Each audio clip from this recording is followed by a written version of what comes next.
Hey, welcome, Bipasha. It's lovely to have you at the Goa School. Thank you so much for agreeing to do this. We are going to talk about human behavior and sort of modern insights into human behavior today. And Bipasha, you're sitting in Spokane, Washington. I hope I'm saying this correctly. That's Washington Spokane. State, Spokane. All right. Mm.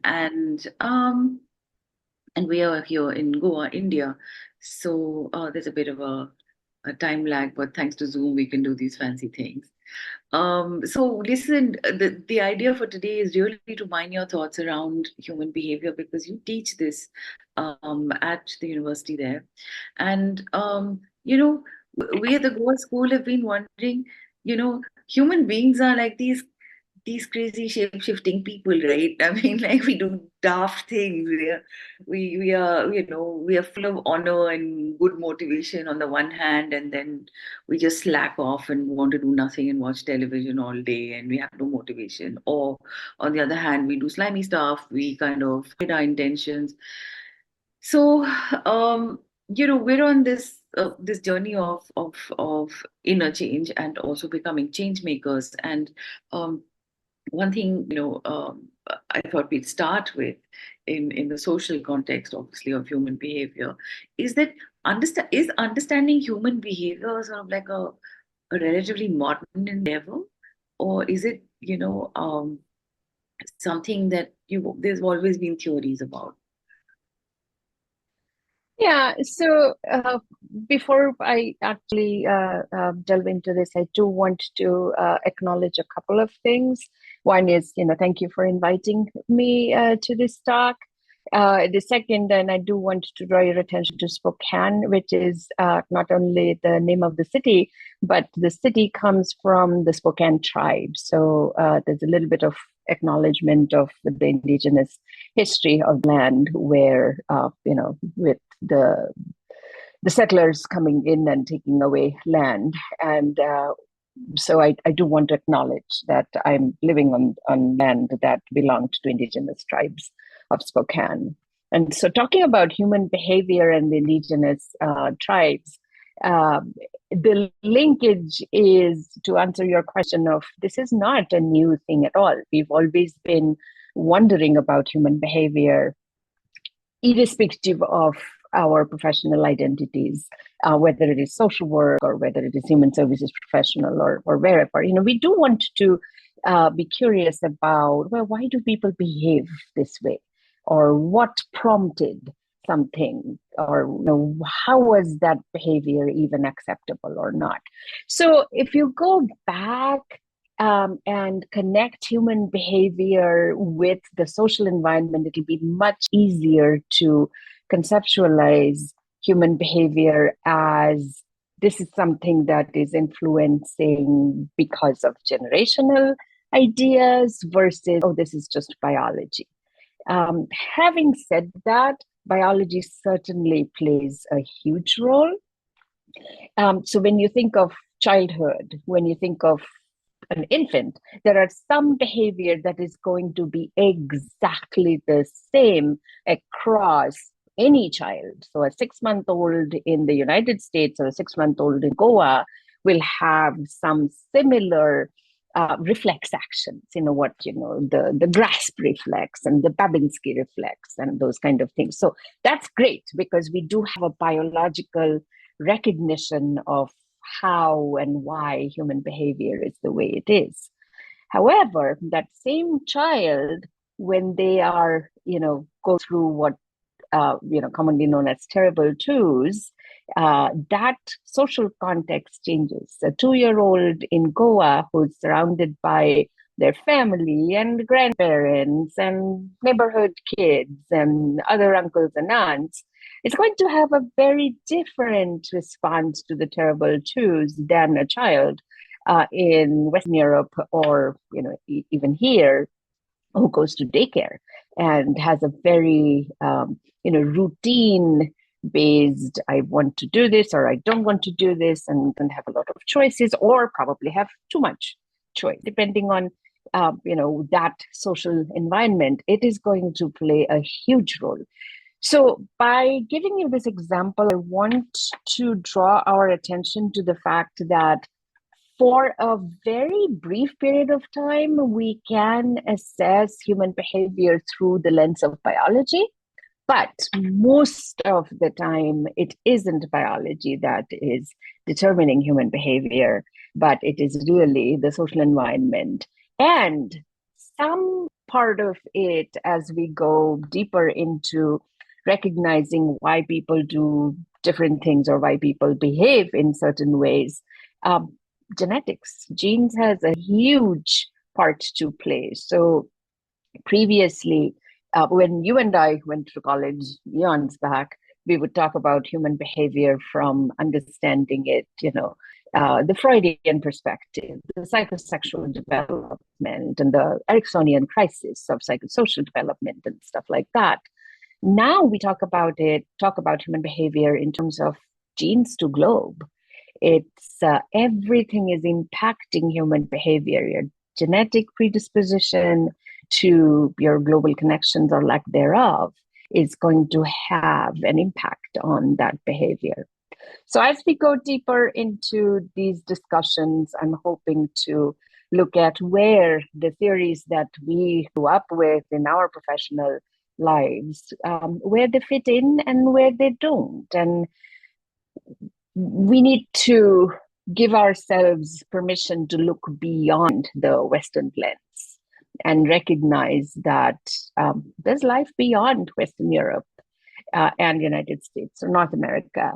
And there you cannot really design every human behavior to very comfortably fit in those little boxes that the Western theoretical models want us to believe that that's how humans behave. Yeah, so thanks. You've given us a lot of big names there. If people want to look them up and read about what they said about human behavior. But you're saying these are no longer fully relevant and especially not applicable to the way the whole wide world is. So then where do you look, Vipasha, for your insights? And I know that you, for example, been working with, say, refugees in the US. You've been working in Sundarbans with people there who are, in response to sort of emergencies, and they're living at the very edge of existence almost in a very fragile state because of, their land there and their, water sort of overtaking their land, etc. So, where do you draw your insights from when it comes to looking at human behavior? So it's I would want to say that my journey as a social worker, the beauty of it, working across two continents is a human rights and dignity of individual doesn't change.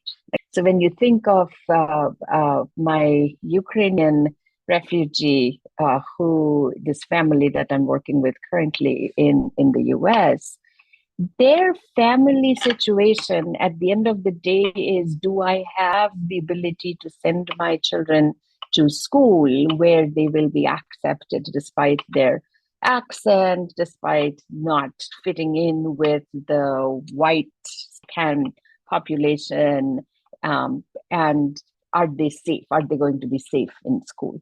That is not very different than my mothers in Sundarban sending their children to school, saying, okay, they're going to school. I know they'll have midday meal and they'll have something to eat and they will be taken care of. So at the bottom, basic survival mode is the same. Right. And that's a beautiful way of explaining that actually human beings have much more in common with each other.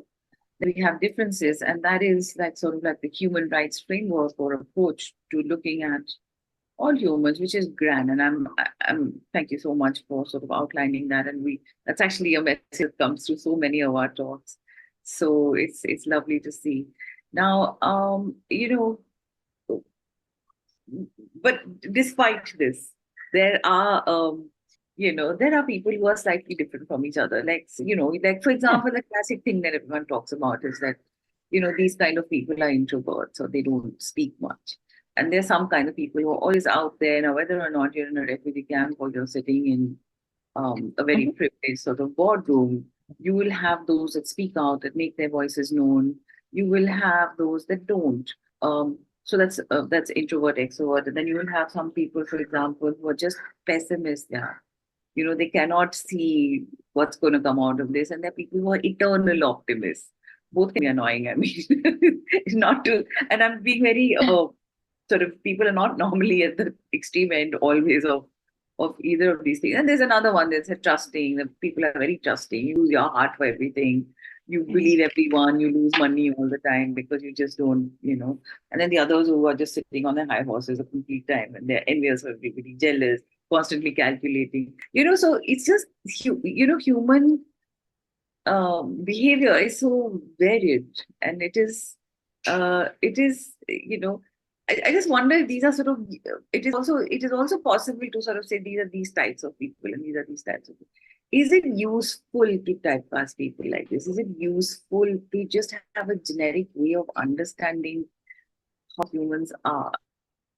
And does this make a difference to how we interact with them? And I ask also because, we meet humans in school and college, we meet humans at our workplace, we meet humans, for things that we want to get done in life. I mean, setting up organizations, starting a business, I don't know, buying a house, who knows, right? Mhm. So it's really about also not just understanding ourselves, but also understanding how to deal with others. So what do you have to say about this? So for one, I smiled at the different types, personality types that you mentioned, the introverted, extroverted. So I recognize these as the Myers-Briggs type inventory, where you can, the INFP and whatever the different things. The beauty of it is it's great to understand how you or I or X or Y are that particular personality type as of now. I always encourage people to go ahead and do these personality tests, at least once every year and see. Certainly, once in 5 years or once, in 10 years or so, and see how that has shifted. Because what you're describing as, some people behave this way or that way, it's a pretty dynamic type. I highly doubt uh, you and I will experience other people as exactly that same personality type throughout their lives. I mean, just look at you and I when we first met. You would probably, I probably remember myself as very black and white. There's no space for gray. It's either this or that. And then over the years, definitely that has changed to much more acceptance of the gray, much more, comfortable with, I don't need to know everything. And maybe there is a different perspective. And so I welcome that dynamic human interaction. And I encourage your audience to also think about, um, it's good that you have identified somebody as an introvert or an extrovert, or somebody who's very outgoing or somebody who's not at all outgoing. Um, but recognize um, that may not be that person for the rest of their life or the rest of your life. And so don't be surprised if they behave in a different way or their personality shows up in a different way in a different social setting. So it's good to recognize that, okay, you identify certain personality traits, but that's not static. And while That's a it good is point, actually. helpful, go ahead. Mhm. Sorry, I didn't mean to interrupt. You were saying while it's helpful? Well, it's helpful for that particular moment to recognize, okay, so this is, so let's say people in the room, somebody is talking, and then there are others who are reticent or who are not necessarily responding quite the same way. So that's actually a cue for you to draw those people in the conversation versus just let somebody who's outgoing always take the lead in Correct. everything. So that's lovely. So you brought in the idea of inclusion and also I mean, in a way, you're saying don't judge people because they don't sit in that category all the time. And it's space for people to grow and learn and to evolve and Yeah, all yeah. of that. So that is also, sort of a compassionate way of interacting with people and not boxing them into something. That's a good insight. All right, so I want to move on to something rather more serious because in India we've been sort of up in arms for the hundredth time perhaps about a terrible rape situation that happened in West Bengal. I'm sure you know about it because it's sort of again reverberated across the country, across the world. It's been a female doctor, lady who was raped at night. It was so awful. I mean, um, if you look at the reports, they will tell you how, her pelvic girdle was completely smashed, for example. So, people have been just so shocked by this. And, the questions that we ask at that time as we related to human behavior said, you know, where does this sort of depraved behavior come from? This thing where you know what causes us to have or to develop a moral compass that would then say, listen, we'd never do something like this, or do we behave differently? We think people are not watching us. What is it about human behavior? Because there's some of us who just don't follow this. So, is there something that you can help us with there? So yes and no. I don't want to box this into human behavior as if it's an individual behavior. It isn't. If you remember Nirbhaya in 2012, we can't really say that, oh, those were those 12 or 4 men or 4 boys who did it, and that's individual. No, this is patriarchy speaking. This is the whole idea that allows certain strata of society, for lack of better word, to say that women are property and they can be, used and abused because they're property. I don't look at this as anything related to human behavior as such versus this is about power and control. This is not about behavior that is some people have it, some people don't. I mean, you cannot explain power and control with abuse, with neglect, with this kind of criminal atrocious act. This is so much about power and control. This is so much about silencing voices. This is so much about she does not have the right to do this and this, and so, and whoever decides that. So I don't look at it as So I a think what you're saying is that behavioral manifestation. Go ahead. Sorry. Go ahead.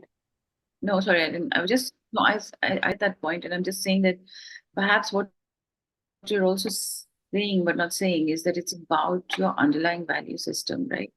So Yeah. if you Yeah. have that patriarchal mindset, for whatever reason you were brought up with it, or you were told, or you observe that that is the way things are, then you act according to it, right? So to sort of try and unpick where your behavior comes from, I guess there is a value system that is internal to you that comes from your home, comes from the society around you and your traditions and your culture that then enable you to act in certain ways. Um, and again, there are people who are obviously mentally disturbed as well, right? There are people who will Right. do things not like others because they have they have mental problems. But I just want to go back to this idea of how we behave when we think people aren't watching us and where our moral compass comes from, because a lot of our own motivations, etc., come from that spot. It's not how, like, does your teacher say, okay, what do you want to be when you grow up? And you say, I want to be an Air Force pilot. And that's great. I mean, but that's like a pat response that you have ready because people are going to ask you. A Yeah. kid is sort of like that. Right. But what the kid is doing at home lounging Right. about and not listening to his mom or whatever Yeah. is totally different, right? And Yeah. it's almost like as humans as well, we act in certain expected ways, but then what we contemplate as humans quite seriously shape how we perhaps decide to take critical action in our lives. So I'm just wondering, um, where does that, I'm calling it moral. Don't be put off by the word Sure. moral, Yeah. anyone No. listening to this. No. But it's more Mm. like, where does your internal guidance come from, or your internal Yeah. the reason you use a compass is because it guides you, right? It tells you how to act, it tells you how you would act in a certain situation or not, irrespective of whether someone's watching you. So where does Right. that, yeah, sit? So here's where I will kind of, take you back to this is not rape and murder of this particular girl. And when you look at it in the bigger picture of violence against women, um, it's not something that's separate from the whole idea of I can do this and I can get away with this. There are so many layers to this accountability or lack thereof, knowing that I will be protected by my male counterparts or whoever, or my boss, knowing that I will be protected, knowing that my actions will have zero consequence, knowing that there's nobody's watching and nobody can do anything about it. How the forensic evidence was completely destroyed, or how she was cremated, and there is no way for the CBI, who's now taken over the case, to actually get any shred of anything that's going on. Because why? In the middle of the night, within less than 6 hours of finding her, why was she cremated? Why? What was the hurry to just burn away every shred of evidence? So this is beyond just moral compass of, I can do this or I cannot do this. Is what can I get away from? Who is empowering me? Who is giving me the permission? And why do I think women are to be, used and abused and thrown away and killed? So you talked about, you gave the example of, yes, some people are, they have mental illness or, whatever deviance that you may want to call. I want to bring you back to violence against women as something that is not very um, different when you think of what happened in Abhaya or Nirbhaya. I look at it as a broader violence against women issue. I look at it not as a one-off incident of power and control. Of course, power and control is a big thing. So to go back to the violence against women issue, somebody who you would say, oh, they have anger issues or they have mental health issues, and so they can't but take this out on their wife, girlfriend, spouse, whoever. My question is always, how come they don't do that at their workplace? How come they don't show that same behavior of anger or outburst or hitting somebody at where there are consequences, where there is accountability, where there is somebody watching? How come this is not showing up elsewhere, but is showing up where they have that, I would say, false sense of power and control? And that's where, yes, I agree. Uh, Taking away maybe a few percent of folks who absolutely do not have control over their behavior, and no matter who's watching, they're going to do whatever that behavior is that is acceptable will continue. But violence against women, to a large extent, is something that is pretty intentional. And it doesn't, why does it happen only behind closed doors? Why does it not, if that person is angry, or this person has problem with anger management or anger control or whatever, why doesn't that show up elsewhere where people are watching, where there are consequences? So basically those people behind closed doors are bullies. but also when they go out and they do these acts as groups, then So it's think because they are about sort it of feeding off. from, sorry. No, Sorry. I was I saying was they're going to feeding off say, each other, and they're getting yeah, yeah, reinforced by each other to do something wrong, which is why, the absolutely. boss says don't investigate or tries to cover up, etc. So this is where, I mean, literally, it's about having this internal moral strength to stand against the tide. If you ever find Absolutely. yourself in that situation, Yeah. and also to call it out when it happens. Um, yeah, I mean, this is, I mean, we obviously have an entire session only on the rape, and I do pray for justice and that happens, and we're sort of as a nation in the grips of that at the moment. Um, but just to sort of zoom out of that a little bit, and also talk about how we teach values to others, and whether how much that is seen as a part of human behavior and how it develops. And I was wondering if you could talk about that a little bit, and also talk about how it's different for different people with multicultural sort of backgrounds. um, Mm. because the other thing is that, more and more in today's culture, we always say, we don't do this, they do that. And, we other the other person. And we were recently talking about how, human beings are more alike and they're different. So, really, um, what is it that we can hold on to as society when we see people from different backgrounds as well? Um, to sort of look at how human development takes place in these backgrounds, and Mhm. where is it that we're all striving for. And so there's a lot to unpack here because this is, not, um, it's not a homogeneous group. Human behavior is not one thing. It's different people at different influences. So I want to talk about when we think of human behavior, I do want to also talk about the social environment along with it. So it's always human behavior within the context of the social environment. So when you think of what is reinforcing certain behavior, what is being lauded as acceptable, what is not seen as, so teaching a young child it's okay to disrespect your mother or your sister doesn't get to go to school and you do. Why? Because you're the coveted male child. Versus your sister, why should she go to school? Because she's going to grow up and get married, and we'll have to pay a whole bunch of dowry. And so nobody is teaching that child you should disrespect your sister, but the social environment in which that child is growing up, internalizing that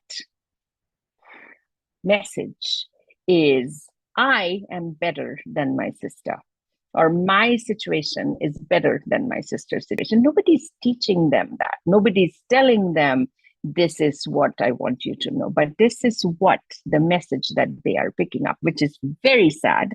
And I see that not only in Sundarbans or in urban India, I also see it here with a lot of my refugee and immigrant folks, such as people who are coming from Afghanistan or Iraq. I recently had a family that I was working with, and their girl is 17, just above the school going age, even though we could have enrolled her in school.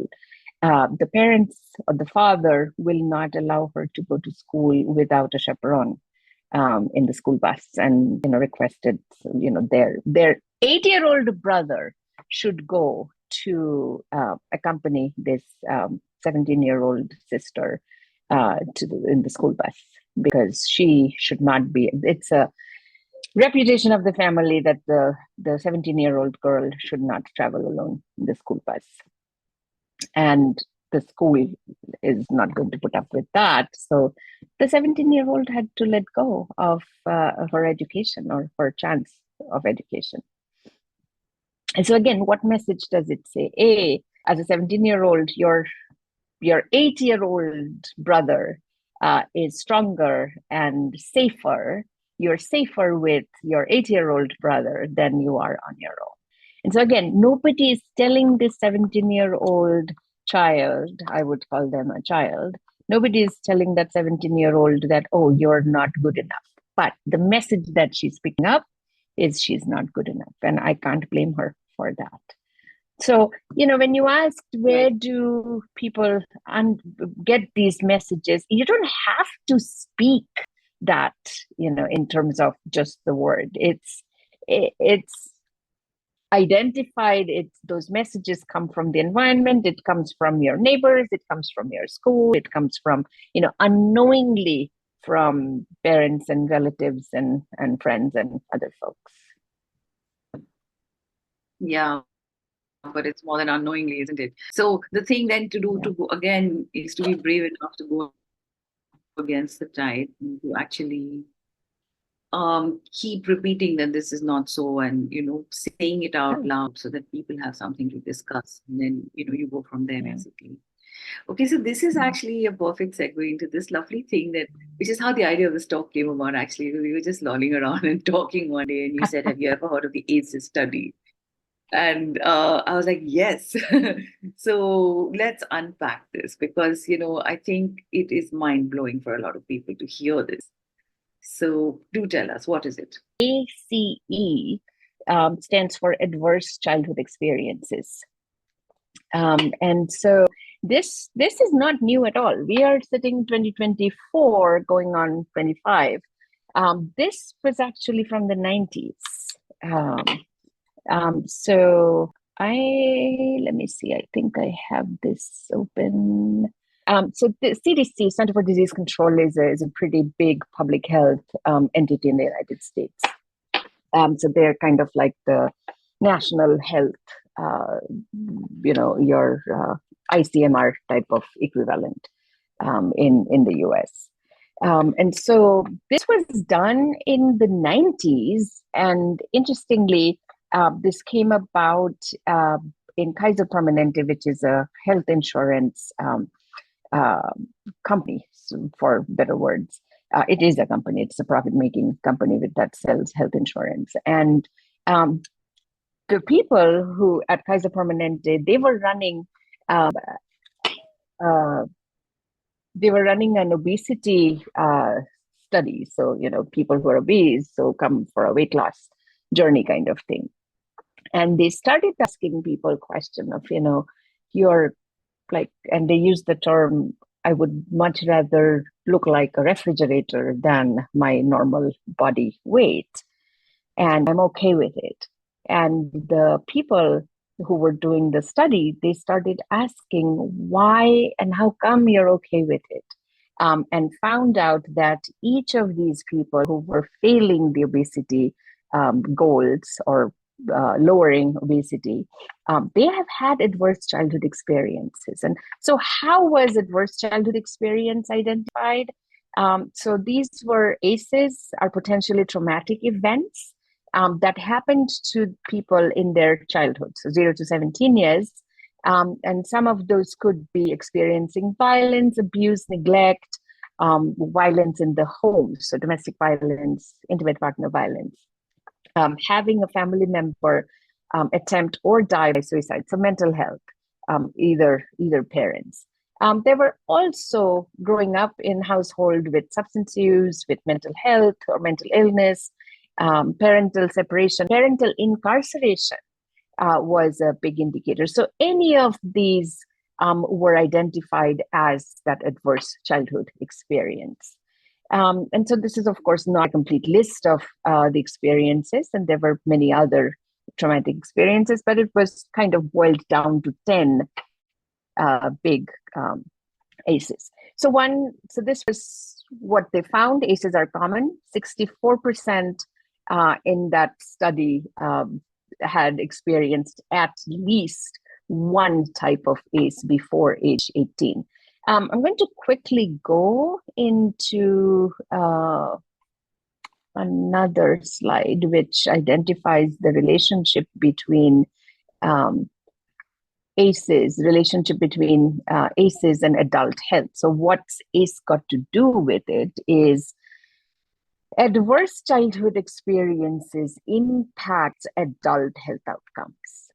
And what this study did is took back that person with a cardiac event back to before that 0 to 17 of what happened. Can we connect to what is happening now with what has happened to you before?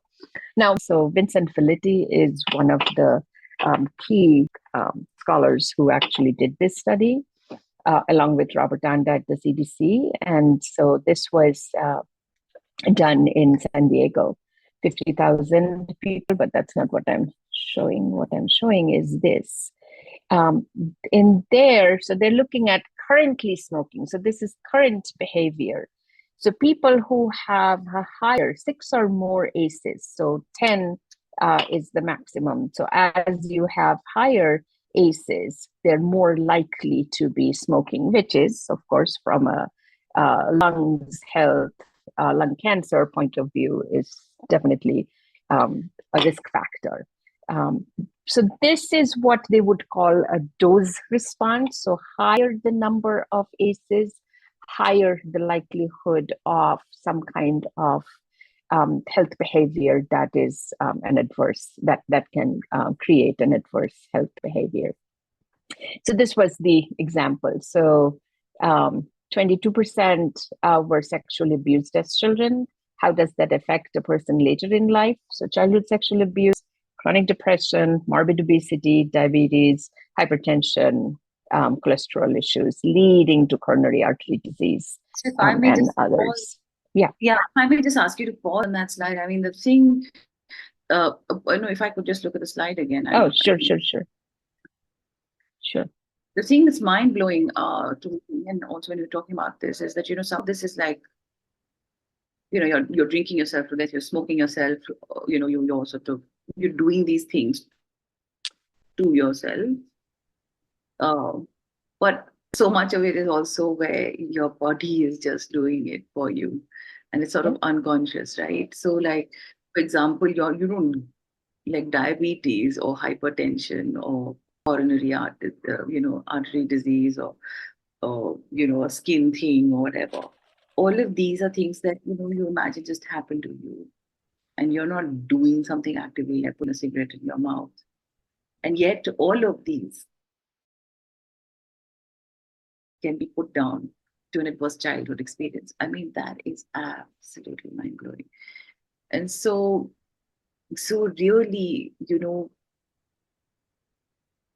how much of us as adults or as individuals realize that what we are doing today in the workplace, in the family, on a daily basis, even how we are speaking perhaps, or how we're reacting to situations, how much of it is linked to your traumas and your insecurities of the past. I mean, this is just proof. And that to me is what is mind blowing. I mean, it's something we've always suspected. And, when we talk about compassionate behavior, forgiving behavior towards others, it really is where, I mean, this is where it's showing you why you have to be like that, right? Because you really don't know what the person is covering for or what is happening. Yes, you will see a lot of these. I mean, this is, a far stretch. I would call it a far stretch, childhood sexual abuse to macular degeneration or coronary artery disease.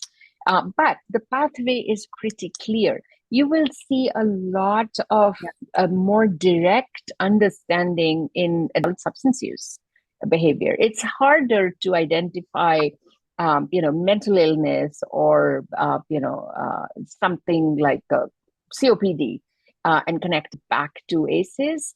But you can, as you kind of weave your way back to, okay, this is, these the adverse health outcomes are because I want my health to not be healthy. I want to shut down. I want to just hide away from the world. And that is, so thinking of COPD. So you look at 4 or more ACEs. 4 or more ACEs started smoking by age 14. And then adult COPD onset, those with 4 or more ACEs have a much higher COPD. So you will see the study goes on to mental illness and other mental health diagnoses, physical health diagnoses, including different types of cancer. You will see a direct connection with ACEs. This was a mind-blowing study. When I discovered ACE, uh, in 2000, in kind of mid to late 2000, when trauma and violence against women, and with my work with HIV/AIDS, and that's when I first discovered ACEs. Interestingly, or sadly enough, ACEs is not something that is mainstream even in the United States. I have to go, and I have done it. I've gone to my primary care physician, my general physician, and I've asked them, do you know about adverse childhood experiences? Do you routinely ask people about their childhood adversities? And of course, he got very upset that I'm telling him about a study that he hadn't heard of. And so his response was, well, why do you have adverse childhood experiences that I should know of? So, No, but I mean, this goes to the heart of it as well, because we spend our whole lifetimes covering up and not talking about the adversities that we face. And really, it's a matter of shame to let that, that's part of your mask. That's how you show yourself to the world.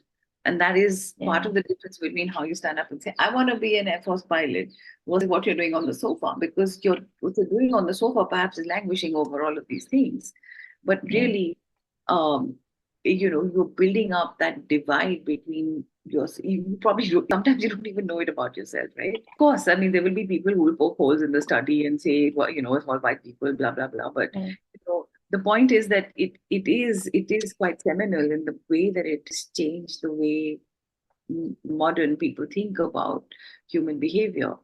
And it's a good time also to not make it all like, oh, it's terrible, all of us have gone through these things, so now we're doomed. What is the hope study now, in sort of in contrast with this?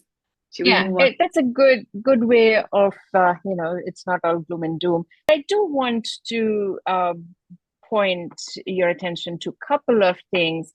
This is still very, very individual level. We are not looking at poverty. We are not looked at toxic stress. We've not looked at, my people in Sundarban who have to live under the threat of a cyclone 3 times a year.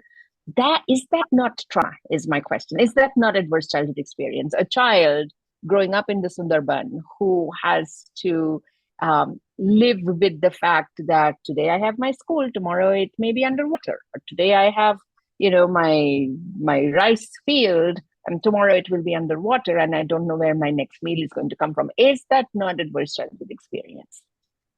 And what does that do for that child who's growing up? So there are definitely this is very individual level experience. It does not look at a community experience. And that's one of my critique of the ACEs study, is it does not look at community trauma. So think about my refugees, people who are leaving Afghanistan because of Taliban takeover, or living in fear of Taliban coming and burning their women. That is community trauma. That is absolutely something that is not an individual experience of childhood adversity. And where, as a social worker, my first question when I read this study, and as I was beginning to contemplate this, is, well, what about human resilience? We are taught to believe in the innate ability of human beings to still rise above all these adversities and find their ability to thrive. The ACEs study very beautifully is supplemented by the HOPE study, where ACEs are looking at adverse childhood experiences. The HOPE study is looking at positive experiences. So just the way for every bad thing that happened to this child, and when this child grows up as an adult, is there any role of positive experiences in when that child grows up, and what does that look like? More importantly, can ACEs be countered by the hopes? So this is, and I'll be happy to send you these studies also. But moving from ACEs to hope, the power of positive experience. I love the title of this. And this is essentially looking at a healing-centered approach. So it's not only healing-centered engagement, but healing-centered approach to really look at, trauma is, okay, what happened to you as, you grew up in this household which had parental incarceration or parental mental illness and stuff. But, what do you need to thrive? What's right with you? Of course, in the US, and probably by default, it's probably come to India in the world of mental illness or mental health work in India. You probably are familiar with the trauma-informed approach in mental health diagnosis and mental health treatment. And a lot of that trauma-informed care, people like us who work with refugees and immigrants, or people who have experienced community trauma. Let's think of COVID. That's a community trauma. Everybody experienced that. That's absolutely a community trauma. It's no longer at an individual level trauma. So how do people recover from community trauma? I gave you the example of my Ukrainian families or my Afghan families. They have experienced what is called a community trauma. And so the question is no longer what happened to you. The question is what's right with you. So, this goes beautifully with our strengths perspective in social work, certainly. Think about how you and I, we function in society that is such a non-strength based place. You go to a doctor, the doctor doesn't ask you what's right with you. They'll ask you what's wrong with you. Why are you here, right? The doctor doesn't want to know about, what makes you happy. They want to know, well, what's paining you, what's ailing you, right? So we are surrounded by the deficit approach. We live and sometimes thrive in a deficit model. And so the HOPE study counters that idea of we live in a deficit-driven world of, what's wrong with you or what happened to you, to, well, what was good about you were growing up. And so, and it's not only just, a very abstract what's good for you, but it actually is looking at 4 building blocks. So the healthy outcomes from positive experiences, it's looking at approaches that focuses on strengths, particularly family strengths, and how to build family resilience. And as a result, building up positive experiences that can mitigate the impact of adverse experiences. So the 4 building blocks are relationships, which could be both within and outside the family, safe, equitable, and stable environment. So none of the, girls don't play these games and, boys are allowed to go here and girls cannot. So none of that shit. Sorry. And playing and, equitable and stable environment, social and civic engagement, and emotional growth through play and interaction. So there is a little better graphic here. These are very sort of, this is very theoretical and it's all study and all of that. To say, okay, here are the building blocks. But it seems to me that the underlying thing between the environment and the relationships and how much engagement you have and whether or not you can grow emotionally in that space has to do with how much love there is underlying all of this. Because you can possibly go through the most adverse experiences and be ready for more if you got your people, if with you, if they're, if you're all in it together, if you're all working to, make sure that your house is safe against the next cyclone.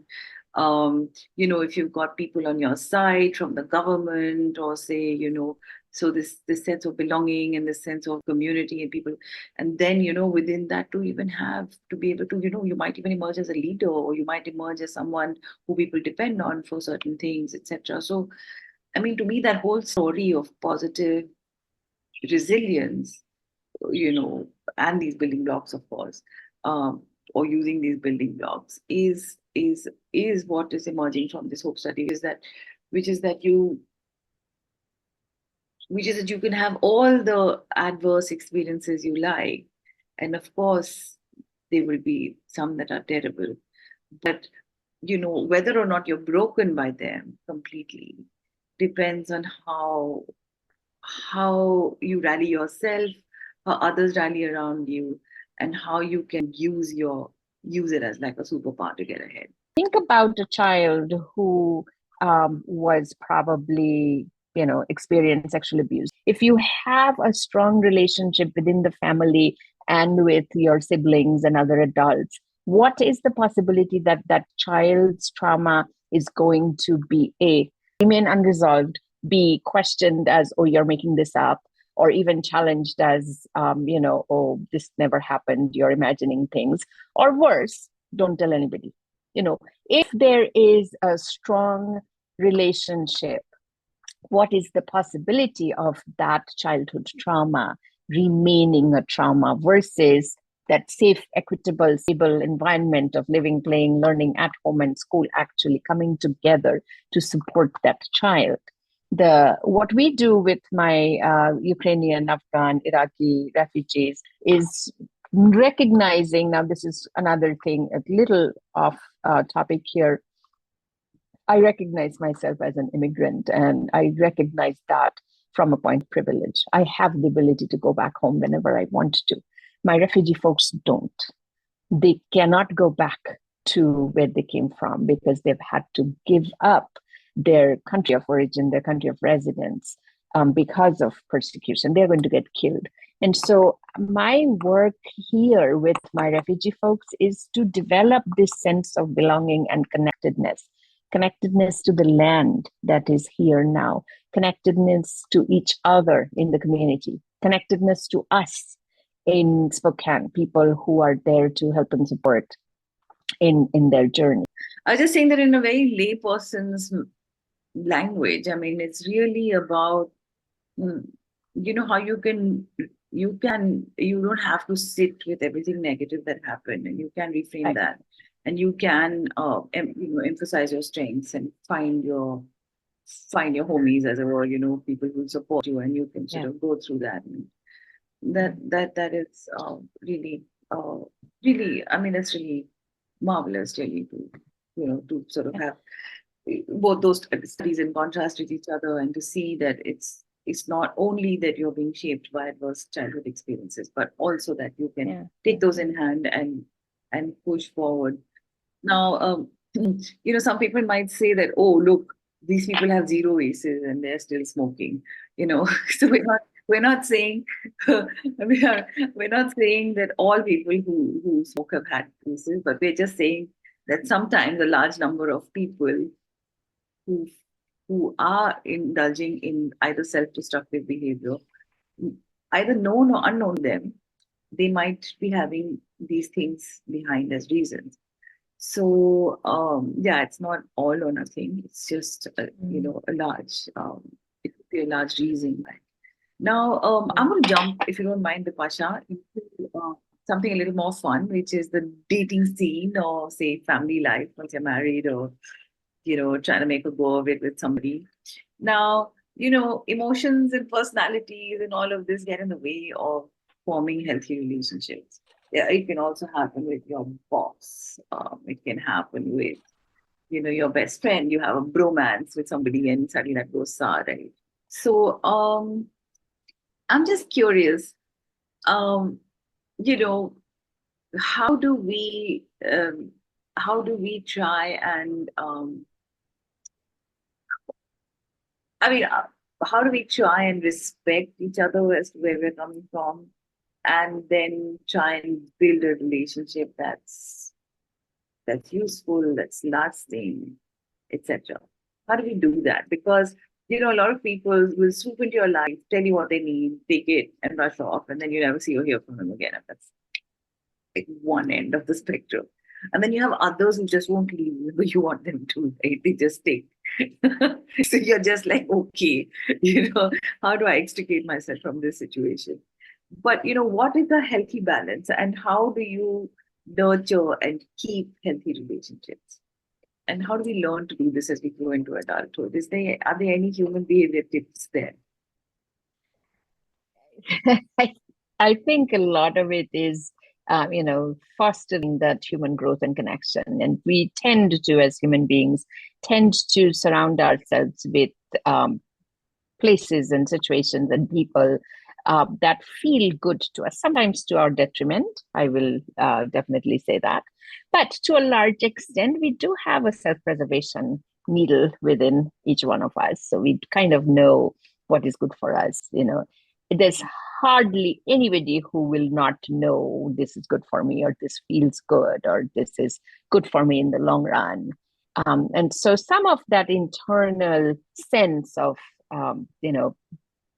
gravitating towards something that is nurturing, something that is growth enhancing, is probably a good way of recognizing. Doesn't even have to be complicated. You just figure out, is this something that I want for myself? Is this something that, do I want to be surrounded by people who constantly bring me down, who are critical of me, who are always finding faults, versus accept me for who I am or how I come? So those are, some of that is about how comfortable you are with yourself. Some of it is being able to find your voice and say, this far and not further. And just, having some healthy boundaries and limits. Some of it will come with knowing what is healthy versus what is not. Some of it will also come with experiencing, this is good for me versus this doesn't feel good, or I'm doing something that is against the grain of my character. And so I don't have a bad answer from human behavior point of view versus, be guided by your your internal sense of self. Each one of us have our internal sense of self. And so what is good for my peer group, which is also coming from our social environment. No, that's fine. So that internal sense of self is also coming from our social environment. So we constantly get messages from our social environment. But I think that's a lovely thing to remember. Because am I learning? Am I growing in this environment? Can I still do that in this environment? So whether it's at home or it's your new date, it shouldn't always be about how cool is this person and can I be with them, versus what can I learn from this person. And am I growing? Is this a nurturing space for me? Is this good for me? I think, again, in my ripe old age of 50 plus, I can look back and say, as a much younger person, I spent way too much time worrying about what will people think. I'm like, I'm not wedded to the god of what will people think. I need to recognize, what do I think? How do I feel? Does this work for me? And is this something that is helpful for me? Is this something that feels like I'm honoring myself? Right. But just to stress that a little bit, because as we close out this conversation, I do want to talk about, sometimes we have to work in teams, and we have to work in teams with people we may not respect too much, or maybe like at first instance. So how do we bring ourselves to do this? Because, achieving certain goals, as change makers, for example, You might decide that you want to do something together as a group, and you have people in the group who you don't quite appreciate. Some are doing it for their own glory, some are, etc. I mean, whatever. There could be any reason why you don't. But how do you get a team to work together? Like, people face this at work also all the time, right? Oh, And yeah. how do you navigate that? Business of achieving goals as a group, and what are the barriers that come up as humans who are trying to cooperate? So I'd like to know about that. Yeah, absolutely. This is actually interesting because I'm just getting ready to welcome my group of BSW students who they don't know that they will be working in groups a lot in almost all of their classes, and I get that a lot from students of but I don't learn like this, and I don't know how to work in groups and stuff like that. Well, as social workers or as human service professionals, one thing is very, very rarely, if at all, will you ever function all by yourself. You will be surrounded by people. You actually need to be surrounded by people in order to grow. You can't grow by yourself. There needs to be that interchange. There needs to be that exchange of ideas. So I have, and use it if this is useful for you in any way. When I have a group of people, students, or colleagues, I try to find what is their best, each individual's best. What do they bring to the table? So if I have a group of, let's say, 4 students, BSW students, be it my bachelor's of social work students, and I tell them, each individual contributes something uniquely fantastic in this group, without which this group would be unable to function. So one of you is a fabulous writer. Not everybody is. One of you is a brilliant conceptualizer. So your concepts, your conceptual clarity, the other three, you are not abstract thinkers. This one is. Some of you have tremendous attention to detail. Well, the rest of you, not so much.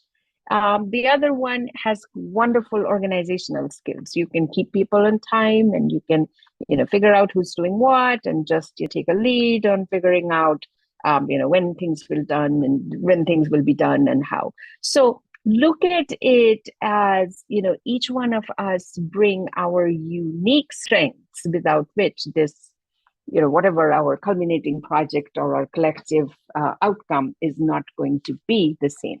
So again, it's really my social work training which allows me to look for the strength in people rather than what's wrong with them, versus I can't work with them because they're so loud, or because they're so sloppy, or because they're whatever, or I don't get along with them. Well, there's something inherently good in that person, and you can learn from that person. I do not believe we have nothing to learn from another person. That you can want to create a beautiful environment for yourself, and it's as a project, and it's within that world, but the world is actually much larger than that. And you can actually, if you want to build your own world, Yeah. you may love it and say, dust it off each day and sit there and say lovely. But are you going to be alone in there? Are you going to be without people coming by to appreciate, because you have just a unique model way of being? So yeah. So in terms of growth, in terms of development, in terms of all of those things, I mean, I think it's really about your mental attitude. And I can confess at this point that I was one of those who had to do that. I had to literally bash the bad attitude out of my head, because I came in thinking, hey, I'm better than everyone. And really, I wasn't. And when you look at your life, you realize you're not. And some of it is age maturity, and some of it is, the sooner you do that, the more you can take and learn from your environment, and go back to a position of strength. So that's marvelous. One last closing thought, Vipasha, from you, please. Um, you know, and I talk about Yuval Noah Harari a lot, when we're talking in a groups, as at the Goa school. where humans can achieve so much by cooperating with each other, right? He always gives this example about how, you know, say there is a particular kind of drinks factory without naming it, and there is one all the way there in Spokane and one all the way there in Bangladesh. They will have the identical logos. They will be able to produce exactly the same thing in the same bottle, sell it in the same way with the same advertising. So it's because they've really learned without even meeting each other. Sometimes these teams know how to work together to do the same thing, right? And that is a marvelous feat of human. He compares that to chimpanzees, He said they'll never be able to cooperate. They'll be fighting over the bananas, right? So there was some such thing. So, so the fact that humans can do that, and also sometimes to the detriment of the planet, I do want to ask you about, um, when we're doing seemingly good things on a large scale and all very excited about it, whether say it's like a football match that we're attending, or I don't know, creating certain kind of furniture from certain kind of wood. Um, you know, how much do we stop to think about the impact of our human behavior on the planet?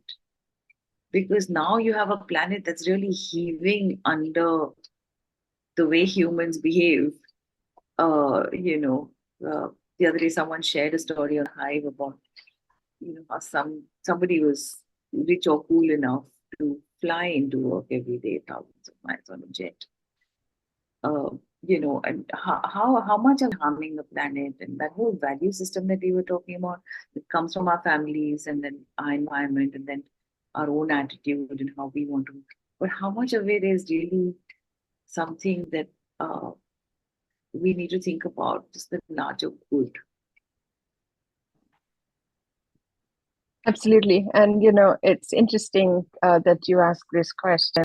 For Earth is a finite resource. So when I think of Spokane being belonging to the Spokane tribe, uh, and human beings are stupid enough to try to. Spokane also is the name of the river that is in here, and the settlers were stupid enough to change the course of the river to the detriment of not only the area. So now we have what we lovingly call high desert. So in summers, this place will be 46 degrees centigrade.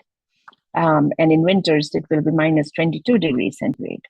And that's because human greed has created this high desert, which it was not. There was a perfectly lovely river that was flowing through and had the salmon runs and everything that the indigenous people, there is a lot of wisdom from the indigenous cultures and the way they did things in a collective um, way for the collective overall good. I will say, having lived in the United States for 22 years and continuing my work in Sundarban Islands, I will be the first person to say India does the environmental consciousness are so much better than the United States, seriously. If you go to Sundarbans, where people are living under the threat of a cyclone, they have figured out how to make uh, cyclone safe dwellings. They're not into, oh, no problem, we're just going to build our houses over and over again because, wood is cheap. So we can just do it. We can just cut down the forest. They've recognized cutting down the forest is not a healthy thing. I see people were using solar energy way, way back before solar power or organic farming was in vogue. People in Sundarban were doing organic farming because that's all they knew. They didn't have money to buy fertilizers. They didn't have money to buy chemical fertilizers. And so they were doing organic farming. And they recognized that you preserve the land a lot better that way. Sundarban people were doing water, hydroelectric in Sundarban because they needed that energy. And so a lot of these alternative energy, a lot of these ideas of, oh, this is good for the environment is fairly new or newer, at least in the United States, which is certainly not anywhere near leading the world in its efforts of managing carbon footprints if we are kind of lauding the Starbucks CEO as, oh, wow, so cool, you get to fly into your work 3 days a week. I'm like, no, that is not something to be proud of. It's terrible. That should not be your goal of, what does it mean to be a capitalist, whatever, head honcho. And so, yes, sooner or later, you and I collectively, as people, as individuals, as society, need to recognize that Earth is a finite resource, and it will take certain amount of abuse for some time, but slowly, it is already showing with what we see with the ozone layer, what we see with the sea level rising. California is going to be underwater, not probably in my lifetime. I will probably see California underwater. I will probably see New Orleans underwater, Florida underwater in my lifetime. And so something like problem with these high industrialized nations is they think today is the day. So carpe diem. It has its own folly. You don't live for today, you live for tomorrow, and there is future that you want to look at. And I will say India is far ahead in its thought when it comes to preservation of the environment, as well as thinking about to be better stewards of the earth. There's certainly a lot that India can teach rest of the world. Thank you so much, Bipasha, for sharing with us all of your ideas today.